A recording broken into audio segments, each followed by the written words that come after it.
नमस्ते श्रोतागण। कहानी चैनल में आपका स्वागत है। आइए सुनते हैं हिंदी की जानी मानी लेखिका चित्रा मुदगल जी की कहानी लाक्षागृह। सुन्नी लिफ्ट से बाहर आई।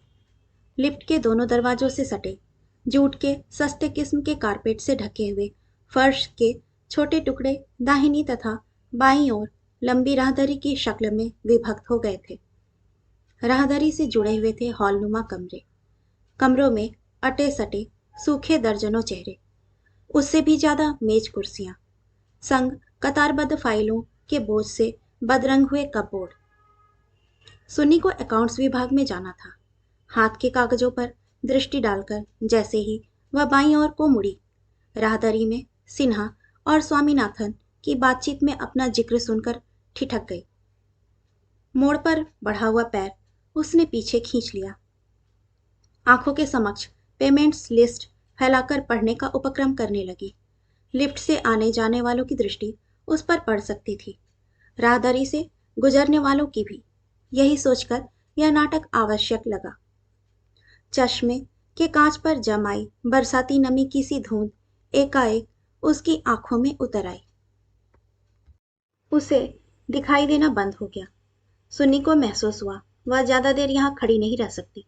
न पसीजती बेजान टांगों को एक एक डग घसीटती अकाउंट्स विभाग तक पहुंच सकती है। जो कुछ उसने सुना वह उसके लिए अपने विषय में कोई नई प्रतिक्रिया नहीं थी, किंतु जिसके द्वारा व्यक्त की गई अवश्य अप्रत्याशित थी, धमनियों पर सहसा ब्लेड रेत देने जैसी। लिफ्ट के लाल तीर के संकेत द्वारा उसके 11वें माले पर होने की सूचना के बावजूद पूरी ताकत से उसने कॉल बटन पर अंगूठा दबा दिया। राहदारी में उसकी उपस्थिति से अनभिज्ञ अपनी रौ में बोलते सिन्हा की भारी आकर्षक आवाज और उस पर प्रतिक्रिया स्वरूप स्वामीनाथन का कटाक्षपूर्ण फुहर ठहाका पिघले हुए शीशे सा कानों में टपकता, पर्दों पर फफोलों सा फूलता, मांस में गहरे धस कर रह गए बबूल के कांटे सा टीसता, समूची देह को लंगड़ाहट में बदलता लिपटा लिपटा उसकी सीट तक चला आया। दोनों हाथ के अंगूठे से उसने भौहों के नीचे छिपी हुई माथे की हड्डियों को हल्के हल्के चापा। थोड़ी सहज हुई तो चपरासी रामलाल को आवाज दी और पेमेंट्स लिस्ट उसके हाथों में थामकर अकाउंट्स में मिस्टर शर्मा को दे आने के लिए कहा। रामलाल उसकी मेज से लगा क्षण भर रुका रहा। शर्मा साहब कुछ पूछेगा तो? सुन्नी ने दृष्टि नहीं उठाई। कह देना मुझसे फोन पर बात कर लें। आंखें उठा रामलाल की ओर देख पाना और देखने के बाद उसकी आंखों में उभरे प्रश्नों को संतुष्ट कर पाना उसके वश में नहीं। लंच के बाद का वक्त था। सुबह से टाले जा रहे सरकारी काम का कुछ अंश निपटाने में पूरा हॉल मुस्तैदी की नाटकीय हबड़ा तबड़ी ओढ़े तकरीबन व्यस्त था। उसने टाइपराइटर पर नया रिबन चढ़ाया और अपनी 13 साल पुरानी नौकरी से त्यागपत्र टाइप करने बैठ गई। अब वह नौकरी नहीं करना चाहती। वह नौकरी नहीं, नौकरी उसे जीने लगी है। उसके अस्तित्व का पर्याय उसकी शिनाख्त बन गई है, जिसे वह कभी स्वीकार नहीं कर सकती। अक्षरों पर नर्तन करती सी शब्द उगलती उसकी उंगलियां शब्द नहीं, उसके भीतर खौलते लावे का द्रव्य उगल रही है। अचानक गति में व्यवधान पड़ा। चेहरा उठाया उसने। उसकी मेज से सटे खड़े मिस्टर भार्गव उससे किसी जरूरी फाइल के विषय में पूछ रहे थे। मिस्टर भार्गव क्या पूछ रहे हैं वह कुछ सुन नहीं पा रही। उसे लग रहा है मिस्टर भार्गव अचानक गूंगे हो उठे हैं और महज होठों की हरकत से अपना अभिप्राय समझाने की कोशिश कर रहे हैं। उसके कानों में भानुबेन के शब्द साए साए उड़ रहे हैं।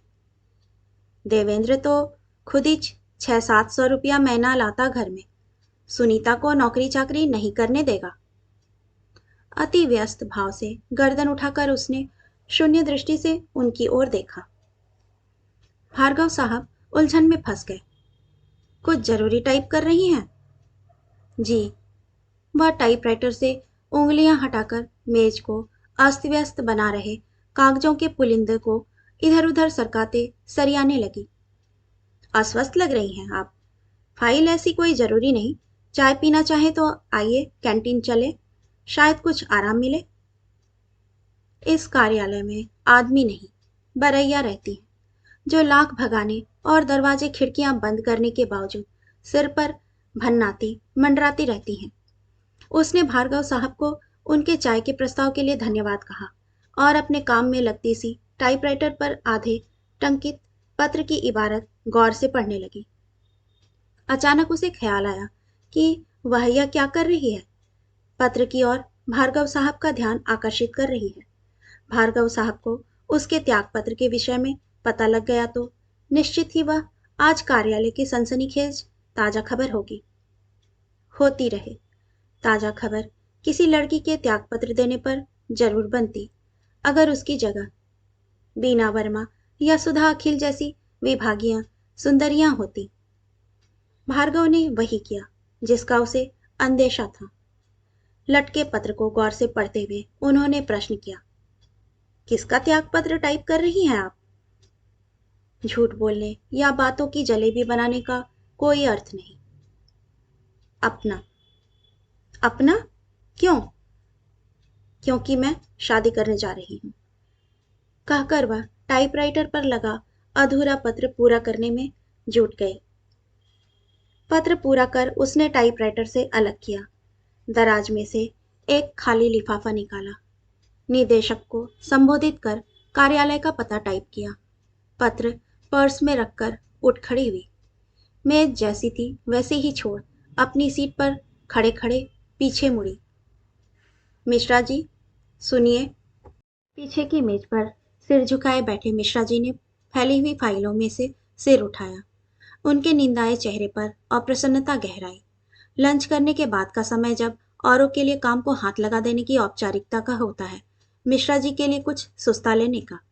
अपने हिस्से की अधिकांश फाइलें वे कार्यालय में दाखिल होते ही सूंघ सूंघ कर निपटा डालते। सुबह की ताजगी दिन चढ़े कहाँ। मैं जरा घर जा रही हूँ।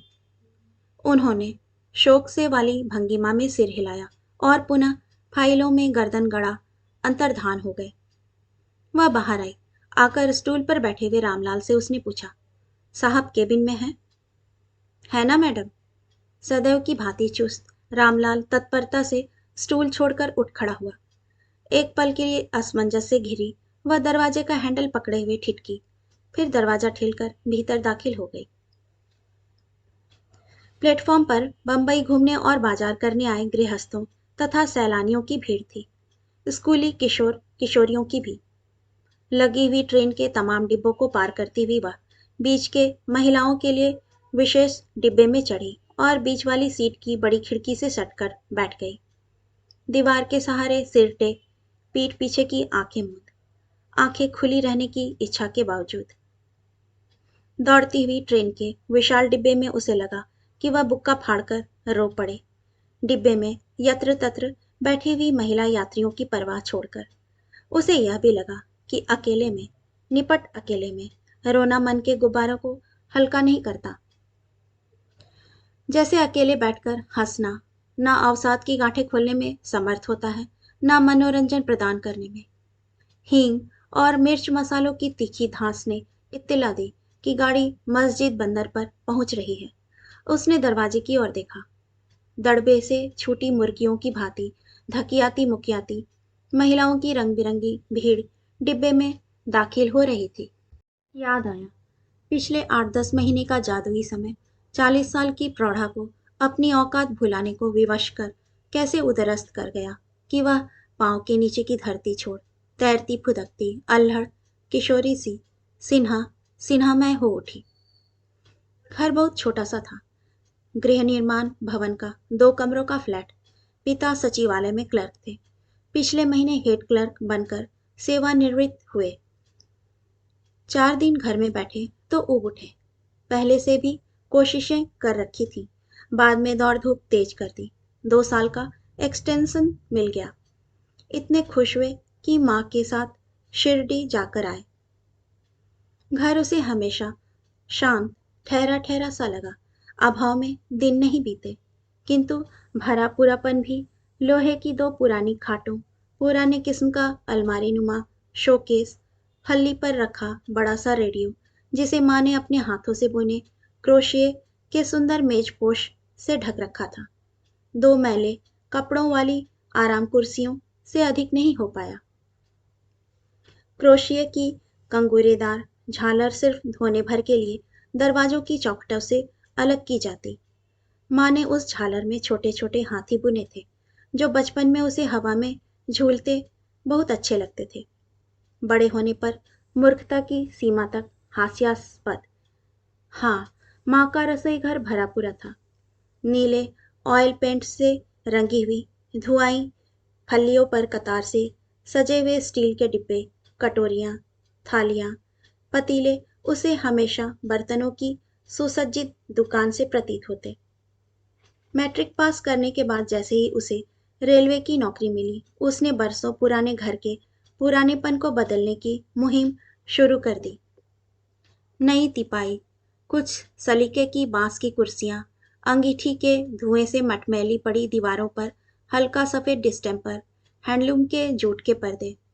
उसकी योजना सुनकर माँ एकदम संजीदा हो उठी। तुम्हाला काय करायचं ते तुम्ही स्वतःच्या घरी जाऊन करा, यानी तुम्हें जो भी करना है वह अपने घर जाकर करना। तीनों लड़कियों के लिए यह उनका ब्रह्म वाक्य था। उनकी गृहस्थी में हस्तक्षेप करने की सोचते ही वे ढाल तलवार उठा अपनी सत्ता की हिफाजत के लिए लक्ष्मीबाई का रूप धर लेती। यथास्थिति में बने रहने की माँ की परम संतुष्ट मुद्रा तीनों को अखरती। तीनों यही सोचकर विस्मित हो उठती कि अभावों को वे अपनी आत्मसंतुष्टि की ढाल से कितनी सहजता से ध्वस्त निरस्त कर देती हैं, मानो उन्हें किसी चीज की कमी ना हो। कमी उसे अवश्य सालती। शुभा, मालिनी, यहाँ तक कि दादा, सब अपनी अपनी घर गृहस्थी में अपनी सत्ता जीते हुए अपना मन पसंद करने के लिए चले गए। वही एक बच रही, सिर्फ वही, माँ की सत्ता तले, उनके नियम धैर्य के अंकुश में, जहाँ अब भी मात्र एक कैलेंडर टांग देने पर माँ घिसे रिकॉर्ड सी वही वाक्य दोहराने लगती और वह स्वयं को दूध से निकली मक्खी की भांति फीकी अनावश्यक पाती। दादा की शादी के बाद उसका नंबर था, लेकिन हर बार बात बिगड़ गई। माँ जगह जगह उसे ले जाकर लड़कों को दिखाती और लोग थे कि छोटी शुभा और मंजली मालू का रिश्ता मांगने लगते। उसके लंबोतर चेहरे ने, ऊंची नाक के नीचे धसी आंखों ने, होठों से हमेशा बाहर निकले रहने वाले दांतों ने उसे कभी सगाई की संभावनाओं तक नहीं पहुंचने दिया। माँ शुभा और मालू को कब तक रोकती, जबकि हर जगह इस बात का दाना डालना न भूलती कि रेलवे की पक्की नौकरी में सुन्नी 550 रुपये महीने कमा रही है। भाईखला में उसे एक कमरे का रेलवे क्वार्टर भी मिला हुआ है, जिसका कि उसे 225 रुपये भाड़ा मिल रहा है। किंतु घर और नौकरी का जबरदस्त प्रलोभन भी उसके लिए वर हासिल करने में असमर्थ रहा। कईयों ने मौके बेमौके इस ढीलेपन की ओर दबा दबा संकेत भी किया कि मंझली और छोटी के ब्याह से निपट जाने के उपरांत पिताजी ने उसके ब्याह के लिए अपेक्षित परिश्रम नहीं किया। घर में प्रतिस्पर्धियों के अभाव में रिश्ता पटना मुश्किल नहीं। मौसी ने तो खुलकर कटाक्ष किया कि भूख में टेढ़ी मेढ़ी चपातियों के बीच में नरम मुलायम गोल चपाती खींच लेना लोगों का स्वभाव है, मगर शेष टेढ़ी मेढ़ी के बीच कौन सा विकल्प बचता है। मालू की विदाई वाली सांझ का वह जहरीला दंश नीले चकत्ते सा फैलता उसकी समूची देह और चेतना को अपनी गिरफ्त में लेता उसे अचानक टीसों के जंगल में लावारिस छोड़ गया था। बाएं बाएं भटकती हवा सी। चिवड़ा और लड्डू की तश्तरी मालू की सास को साग्रह थमाकर अन्य मेहमानों की खातिरदारी के लिए वह आगे बढ़ी ही थी कि माँ से किए गए मालू की सास के प्रश्न के उत्तर में माँ का तर्क सुन उसके तश्तरी बढ़ाते हाथ कांप गए। जिद्दी है, ब्याह के लिए तैयार ही नहीं होती। बिरादरी में 50 लड़के देखे हमने, मगर इसकी ना तो ना। माँ ने इस झूठ के सहारे अपनी विवशता या अकर्मण्यता छिपाई या उन तिरस्कारियों की जमात में पैतरा बदल स्वयं भी खड़ी हो गई, जिन्होंने उसकी बदसूरती के बहाने उसे सामान्य स्त्री जीवन के अधिकारों से वंचित कर ठीकरे सदृश रास्ते से दूर फेंक दिया। वॉश बेसिन पर आंसू धोने आई तो एक क्षण को विवेक ने धिक्कारा। क्या वह माँ के प्रति कठोर और दुराग्रही होकर नहीं सोच रही? लोकापवादों से बचने और उसे बचाने के लिए उनके पास और कौन सा अस्त्र शेष है? उसने सोचा, बहुत सोचा। मानसिक क्लेशों और लोकापवादों से स्वयं और माँ पिताजी को मुक्त रखने के लिए वह स्त्रीत्व की सार्थकता की निहायत दकियानुसी और पारंपरिक परिभाषा से अलग हो पूर्णतः नई दिशाओं का अन्वेषण करेगी। वह आत्मनिर्भर है, अपनी बचत से एक छोटा सुंदर सा घर खरीदेगी। नहीं भी खरीद पाई तो सरकारी क्वार्टर है उसके पास, फिर भी अपना निजी घर होना महत्व रखता है, भविष्यगत सुरक्षा की दृष्टि से भी। उस घर के आंगन की रौनक के लिए अनाथ आश्रम से बेहद बद शक्ल बच्ची को गोद लेगी। वह माँ बनेगी। स्त्रीत्व के जननी पक्ष से वह वंचित नहीं रहेगी। बच्ची को पालेगी पोसेगी। उसकी फूदने जैसी चोटियों में सेवंती की वेणी गुथेगी। उसके लिए रंग बिरंगे लहंगा चोली सिलवाएगी। चीनी गुड़िया सी उसकी बिटिया आंगन में रुंझुन करती थिरकेगी। नाच रे मोरा, आवे चवे नाच। मन दृढ़ हो उठा। एक सुखद तन्मयता उसके चेहरे पर आपसी उतर आई। उसी रोज रात को उसने माँ और पिताजी को अपने निश्चय से अवगत कराया, बता दिया कि अपने इस निर्णय की जानकारी उसने चिट्ठी लिखकर दादा को पहले ही दे दी है। आराम कुर्सी पर अधलेटे पिता मुंह में पान भरे हुए स्त्री का दीपावली विशेषांक पढ़ रहे थे। यह उनकी 30 साल पुरानी आदत थी, खाना खा चुकने के उपरांत पत्रिका या अखबार पढ़ना। बाहर घूमना उन्हें विशेष पसंद नहीं। उनकी इसी आदत से उबकर माँ उन्हें घर घूसरा विशेषण से विभूषित करती रहती। तुम्हारी बात सुन ली। आराम कुर्सी में हल्की चरमराहट हुई। सीधे होते हुए उन्होंने पत्रिका अपनी लंबी जांघिया वाली खुली टांगों पर औंधाई, आंखों का चश्मा जांघिया की नाखूनी से रगड़ा और बोले, मुझे तुमसे एक बेहद जरूरी बात करनी है। माँ ने तुम्हें कुछ बताया? यह उसके निर्णय की प्रतिक्रिया नहीं। सुनी ने माँ की ओर साभिप्राय देखा। पिता के कहने के बावजूद माँ का चेहरा निर्विकार दिखा। बस इतना महसूस हुआ कि उनका चेहरा कुछ जर्द है और गालों के नीचे की खुदी हुई सी 2-3 छुर्रियां और दिनों की अपेक्षा अधिक गहरा आई हैं। उसे यह भी लगा कि इसकी वजह उसका निश्चय भी हो सकता है या कमरे की मरियल पीली रोशनी। माँ की यह आदत उसे बड़ी अजीब लगती है। अखरने की सीमा तक की अक्सर जो बात उन्हें स्वयं बतानी या कहनी चाहिए वे पिताजी से कहलवाती हैं। चश्मा काफी देर तक रगड़ने के पश्चात पिताजी ने नाक पर चढ़ा लिया। देवेंद्र से तो तुम परिचित हो ना? कहकर वे रुके। चश्मे के भीतर से उनकी मुंह चुराती दृष्टि ने उसके चेहरे को अपनी बूढ़ी नसें उभरी अंगुलियों से टटोला। वह सिर झुकाए सरौतों से सुपारी कतराती माँ को देखने लगी। माँ उसे दिखाई नहीं पड़ रही। आंखों के सामने साबुनी बुलबुलों के छत्ते दौड़ रहे। एक साथ तमाम रोलरों का दबाव उसकी गर्दन पर उतर आया। पिताजी का तात्पर्य? देवेंद्र को वह भली भांति जानती है। पड़ोस की भानुबेन का वह मंझला देवर है, जन्म से ही एक टांग से लाचार। उसके लिए भानुबेन एक अच्छी उम्र की लड़की खोज रही। तुम्हारे विषय में भानुबेन ने खुद प्रस्ताव रखा है। लड़का पढ़ा लिखा कम सही, लेकिन 700-800 महीने कमा रहा। बोरीवली में अपना घर भी ले लिया है। तुम्हें पसंद भी बहुत करता है।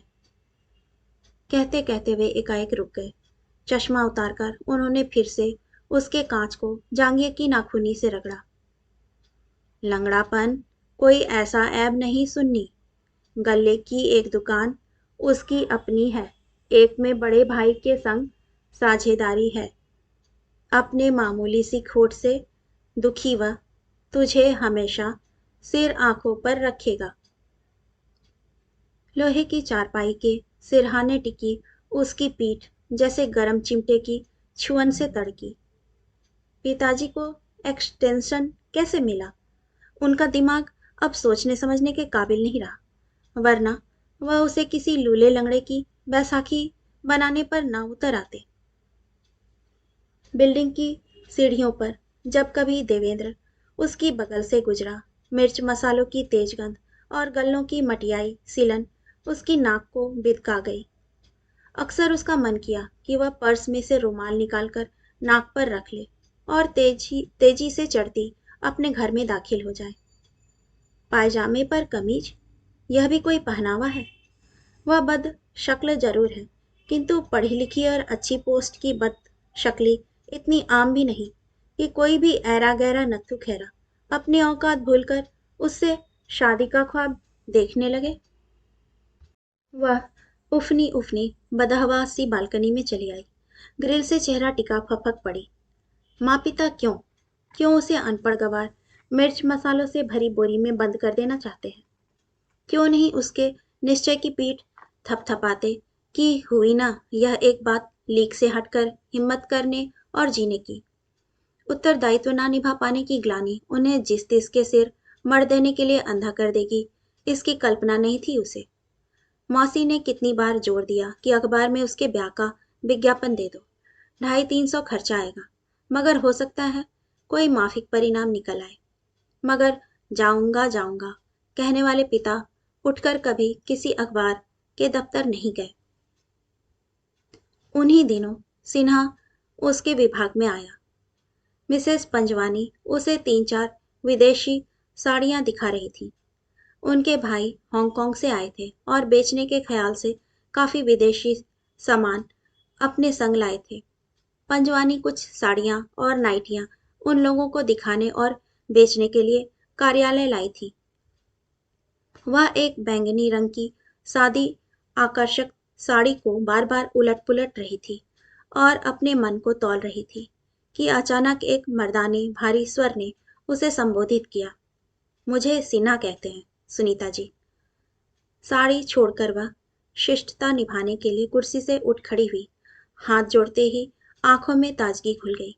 लंबा छरहरा कद, चौड़े कंधे, गेहुआ रंग, चमकीली भेदती आंखों पर गोल्डन फ्रेम का बायफोकल चश्मा, कुल मिलाकर आकर्षक आवाज और अंदाज से सठा गठा व्यक्तित्व विभाग के बुसियाएपन को झाड़ता स्फूर्ति देता। सहकर्मी गुप्ता जी और भार्गव साहब विभागीय सदस्यों से परिचय की औपचारिकता पूरी करवाने सिन्हा को लेकर निकले थे। श्रीमती पंजवानी की जिज्ञासा पर कि विभाग में सिन्हा की नई नियुक्ति हुई है या वह तबादले पर आया है, सिन्हा ने तपाक से उत्तर दिया कि वह सरकारी मेहरबानी के चलते तबादले पर आया है और जब तक उस पर सरकारी मेहरबानी बनी रहेगी वह उनके बीच काम करने का सौभाग्य हासिल करता धन्य होता रहेगा। भार्गव साहब ने सिन्हा की विनम्रता पर चुटकी सी ली। साहब, बंबई का तबादला भाग्य की लॉटरी है।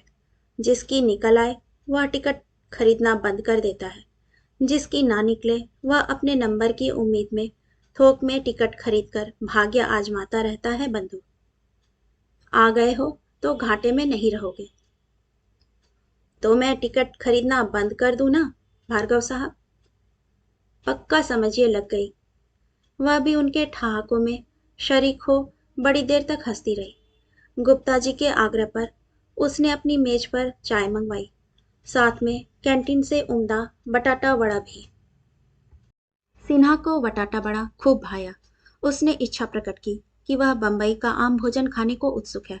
उसने आश्वस्त किया कि उन्हें उसल पाव खिलाने गिरगांव के एक ईरानी रेस्टोरेंट में ले चलेगी, जहां बहुत स्वादिष्ट उसल बनता है और आज भी 1.5 रुपए में आदमी आराम से अपना पेट भर सकता है। बच्ची और देवेंद्र का फितूर दोनों ही दिमाग से खिसक गए। सिन्हा के साथ मिलना जुलना पहले विभागीय शिष्टतावश हुआ, फिर चाय, फिर साथ साथ चाय पीने का सिलसिला शुरू हो गया। लंच भी वे अक्सर साथ खाने लगे। कार्यालय छूटते ही चारों लिफ्टों के सामने लंबी लंबी पंक्ति होती। वे बजाय पंक्ति में खड़े हों समय गंवाने के आपस में बतियाते हुए सीढ़ियां उतर लेते। यह रोज की बात हो गई। घनिष्ठता कुछ और बढ़ी। वे ओपन एयर कैफेटेरिया में एस्प्रेसो कॉफी पीते या गेटवे तक पैदल घूमते हुए वापस स्टेशन। कार्यालय ही नहीं, घर में भी उसके भीतर के बदलाव को माँ और पिता ने लक्ष्य किया। हालांकि उन दोनों के मध्य अभी तक ऐसा कुछ नहीं घटा जिसे वह आसक्ति का नाम देती। अलबत्ता सिन्हा की मित्रता ने उसे अपने प्रति सजग अवश्य कर दिया। वह अपनी छवि का ख्याल रखने लगी, चेहरे के उन तमाम अभिशापों को जिन्हें वह 40 वर्षों से हीनता के रूप में ढोई जा रही थी। ब्यूटी पार्लर के वातानुकूलित कमरों में परिष्कृत करने लगी। अपने बड़े हुए दांतों पर उसने तार का फ्रेम चढ़वा लिया। हालांकि दंत चिकित्सक का कहना था कि यह फ्रेम उसने उसके जोखिम पर चढ़ाया है। इस उम्र में दांतों पर फ्रेम चढ़ाने से जड़ें ढीली पड़ जाने की 100% आशंका होती है। आईब्रोज, फेशियल, स्टीम बाथ के लिए वह नियमित जाने लगी। कुछ रोज फिगरेट भी गई, देह की फालतू मांसलता कम करने के ख्याल से। अपने रखरखाव के प्रति अब तक बरती गई उपेक्षा उसे अपनी मूर्खता और अनाड़ीपन प्रतीत हुई। एक सबसे महत्वपूर्ण काम उसने यह किया कि घर में ड्रेसिंग टेबल खरीद लाई। सिन्हा को उसने माँ और पिताजी से भी मिलवाया। प्रतिक्रिया में माँ मौन साधे रहीं। पिता बहुत खुश हुए। कार्यालय में अपने तय चल रही कानाफूसी के प्रति वह लापरवाह बनी रहे। कान क्यों दे? सिन्हा के विषय में, उसके घर के विषय में वह सिन्हा की जबानी सब कुछ जान गई।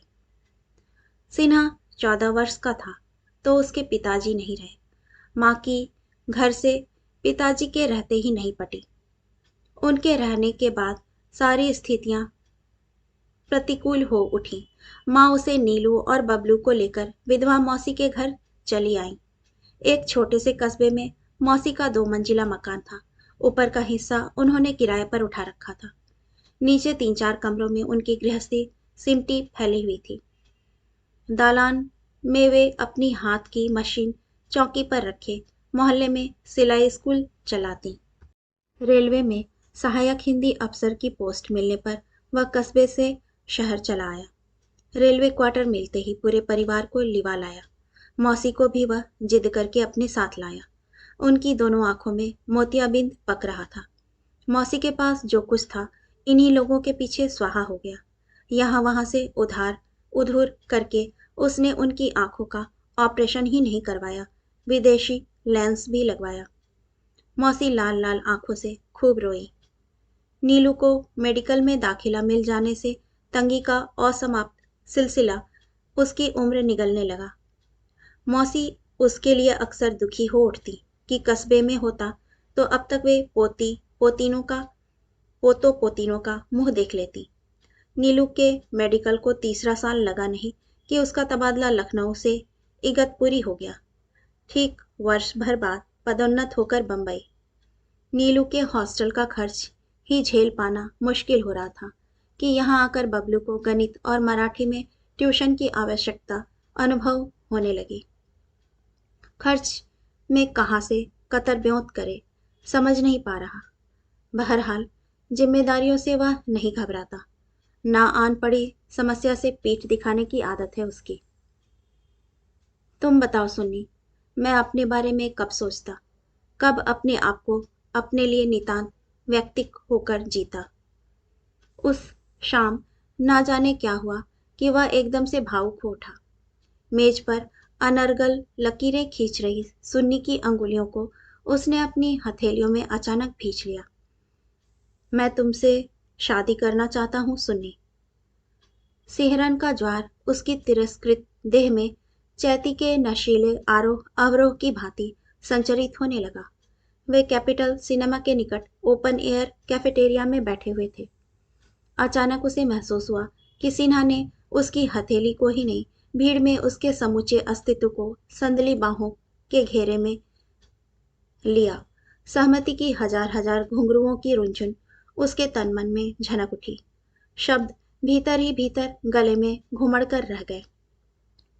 अनिश्चय नहीं था, ना कोई धुंधलका। उसने हामी में हौले से सिर को जुम्बिश दी।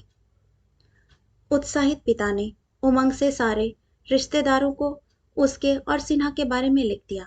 दादा ने सगाई की जिद की, किंतु सिन्हा ने एकदम मना कर दिया। रिवाज ना मैं अपने यहाँ के करूंगा, ना तुम्हारे यहाँ के मानूंगा। कार्यालय में लोगों ने उन्हें नहीं छोड़ा। जिस दिन लोगों को उनके निर्णय के विषय में ज्ञात हुआ, कैंटीन में जबरदस्ती 4-5 क्रेट सॉफ्ट ड्रिंक का ऑर्डर हो गया।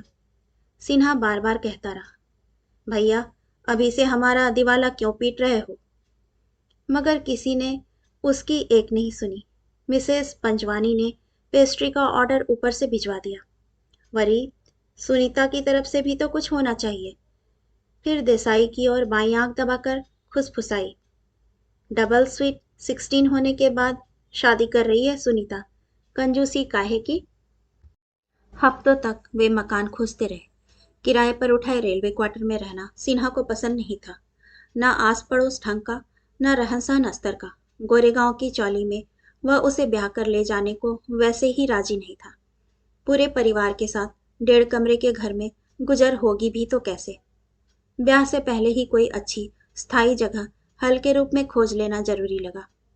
हार कर उन्होंने मलाड में एक 3 रूम फ्लैट ओनरशिप पर बुक कर ली। 12,000 की पहली किस्त सुन्नी ने अपने बैंक बैलेंस से भर दी। सिन्हा के पास मात्र सदस्यता भर के लिए रुपए निकले, वे भी उसे इंतजाम करने पड़े। माँ सारे प्रकरण में कुछ उलझी उलझी सी बेचैन नजर आई। अभी से अपना मकान बुक करने की तो पैसा जोड़कर रखो। पैसा टेंट में हो तो दरवाजे हाथी बनते समय नहीं लगता। आगे तुम लोगों की मर्जी। उन्होंने सिन्हा से भी आपत्ति प्रकट की। तबादले वाली नौकरी है तुम लोगों की, फिर हो सकता है प्रयत्न करने और सिफारिश आदि के बूते पर तुम्हें जल्दी ही स्टाफ क्वार्टर मिल जाए। सुनकर सिन्हा ने प्रतिवाद किया, कई बैंकों में मैंने हिंदी अधिकारी के पद के लिए आवेदन कर रखा है। रेलवे की नौकरी में आखिर रखा ही क्या है? इसीलिए स्टाफ क्वार्टर के चक्कर में मैं पड़ना ही नहीं चाहता।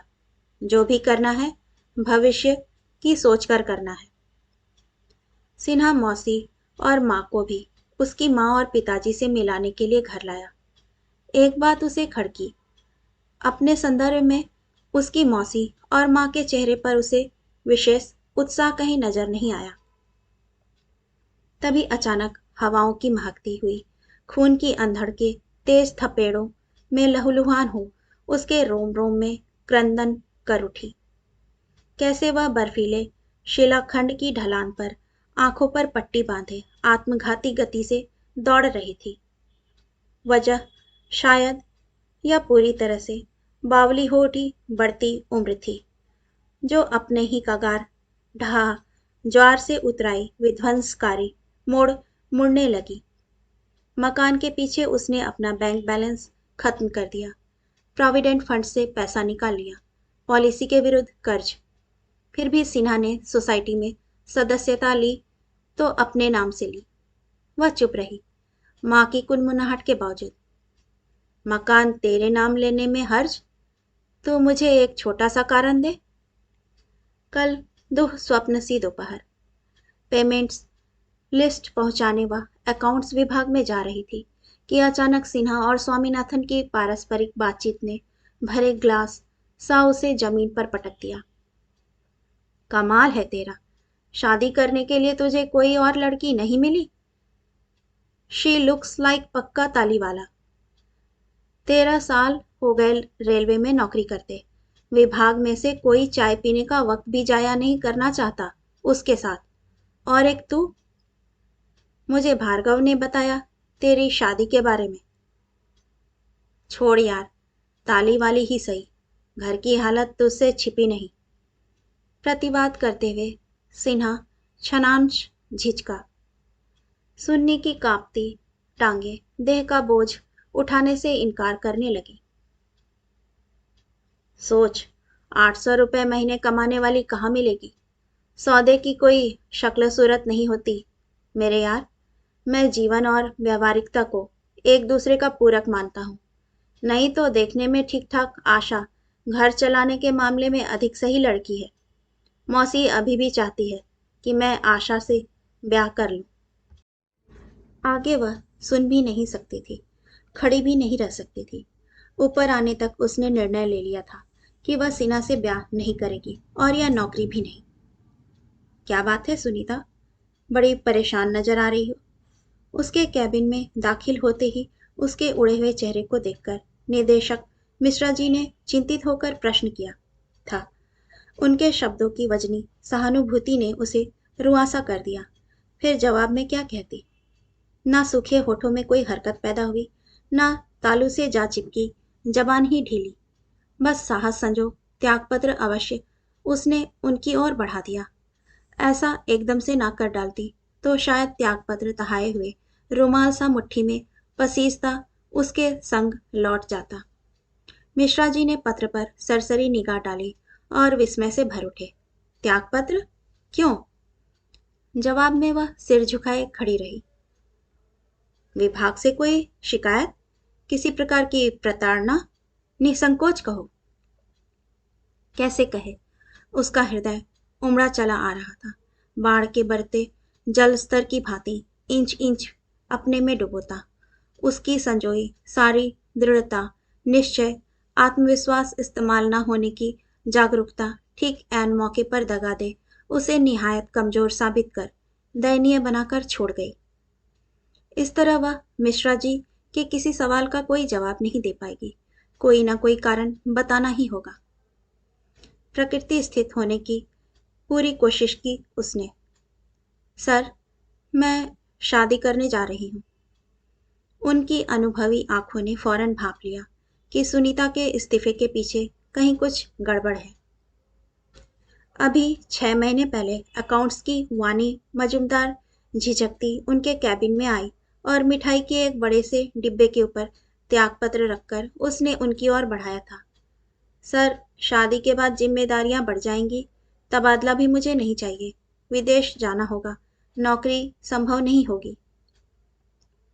सिन्हा और उसके संबंधों की चर्चा से वे अनभिज्ञ नहीं थे, बल्कि सुनीता की शादी की बात सुनकर उन्हें हार्दिक प्रसन्नता हुई थी। इस वक्त सुनीता काफी घुमड़ी घुमड़ी असहज लग रही थी। उन्हें लगा उनके हाथों में थमाया गया सुनीता का इस्तीफा किसी भावावेश में आकर लिया गया निर्णय है, किसी अप्रत्याशित ठेस और उससे उत्पन्न विचलन का प्रतिकार पत्र। पत्र मेरे पास सुरक्षित रहेगा, वे कवर बंद करते हुए बोले। 4-5 दिन की छुट्टी ले लो तो बेहतर है। ठीक से सोच लो, जल्दीबाजी उचित नहीं। शादी के बाद भी कई लड़कियां नौकरी कर रही हैं। BEG, okay? वह उठकर केबिन से बाहर आ गई। जानती थी 1 सेकंड के लिए भी और रुक जाती तो सर के सामने ही फूट पड़ती। उसके जल्दी घर चले आने पर माँ को तनिक कौतूहल हुआ। यही अनुमान लगाया कि सुन्नी की तबीयत शायद ठीक नहीं। वे खुद लेटी हुई आराम कर रही थी। ज्यादा कुछ पूछना उन्हें उचित नहीं लगा।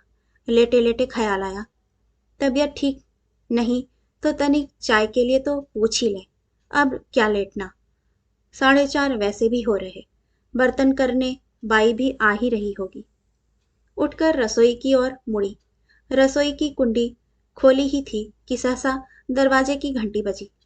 दरवाजा खोला तो सामने ऊपर की छोटी मीनू को खड़ी पाया। आंटी, सुनीता दीदी का फोन है घर में? दरवाजा ज्यों का त्यों खुला छोड़कर उन्होंने कमरे में लोहे के पलंग पर कोहनी से चेहरा ढांपे लेटी सुन्नी को पुकारा। सुन्नी, तुझा फोन आला, तुम्हारा फोन आया। वह समझ गई कि फोन किसका होगा। एक बार को मन में आया कि माँ से कह दे कि मीनू से फोन के लिए मना कर दे। फिर सोचा पीठ दिखाने से समस्या हल नहीं होगी, सामना करना ही एकमात्र विकल्प है। मिलने को वह कार्यालय में उससे मिलती हुई आ सकती थी, लेकिन कार्यालय में किसी प्रकार की आपसी कटुता या आरोप प्रत्यारोप के नाटक से बचना चाहती थी।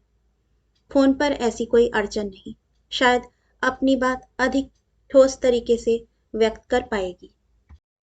चिपचिपाती हथेलियों से उसने रिसीवर उठाकर कानों से लगा लिया। अनुमान सही था, सिन्हा ही था, उत्तेजित। तुम बदशक्ल ही नहीं, बेअक्ल भी हो। रिजाइन क्यों किया? घर पर बैठी भाड़ झोंकोगी? और मुझसे बिना पूछे? कोई जिक्र नहीं। बोलती क्यों नहीं? शादी के बाद भी तुम्हें नौकरी करनी है सुन्नी।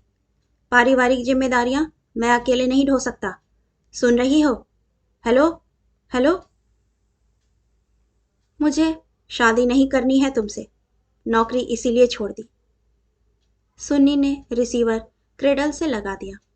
सीढ़ियां उतरकर घर आई तो माँ आंखों में तमाम प्रश्न भरे चाय का प्याला लिए उसकी प्रतीक्षा कर रही थी।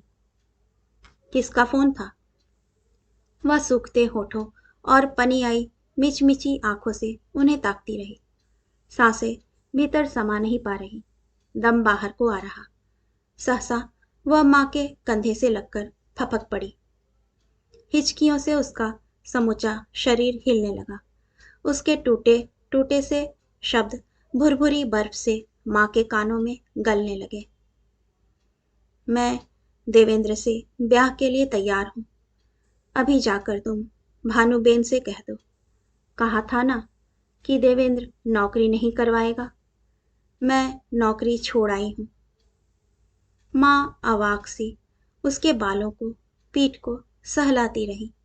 कैसे कहे और किस जबान से कहे कि देवेंद्र की सगाई हो चुकी है। 8-10 दिन के भीतर उसकी शादी होने वाली है। कहानी सुनने के लिए आपका धन्यवाद।